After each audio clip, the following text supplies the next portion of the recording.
pra cá assim, meu carro ali, ó. Olha, meu amigo, aqui é Regão Regis. Mais uma vez, mais outro buraco grande aí, ó. Terceiro buraco enorme. Tá vindo o carro, vocês vão ver a dificuldade que o carro vai passar por aqui. E cadê o prefeito de Camaçari? Então isso é para complementar os vídeos que nós fizemos. É o terceiro buraco aqui nessa avenida Jericó. Olha aí a situação dos carros de Camaçari passando aí nessa avenida Jericó. Observe aí.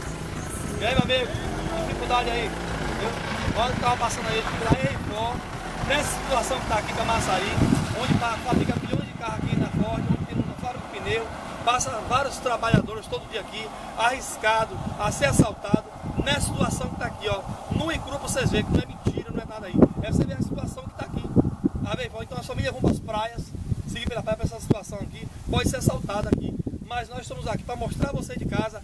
Compartilhe esse vídeo, curta esse vídeo, mande para baixo na mão de Elinaldo, do governo do estado, do secretário, para que venha tomar providência, que isso é demais. São 4 anos, nós trabalhamos aqui, vendo essa situação desagradante, enquanto vocês vereadores, vocês polícias, vocês secretários, ficam nos seus gabinetes aí dentro, de boa, mas não estou vendo a situação que está o povo lá fora. Então, curta aí, vai passar mais um carro aí, nós vamos o vídeo, com a família ir para a praia, mas estamos passando aí, pegação do seu transporte, carro, aí, carro passando aí, ó, toda dificuldade. Imagina, carreta passar por aqui, onde passa por aqui, bate aí, ó, arrebenta tudo.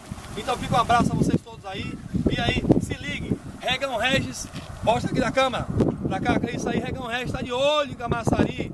Se ligue, você político, que só aparece de 4 anos, acorde, você não é Deus não, você é um povo, meio do povo. Então se olha aí, tô ligado em vocês, viu? Valeu!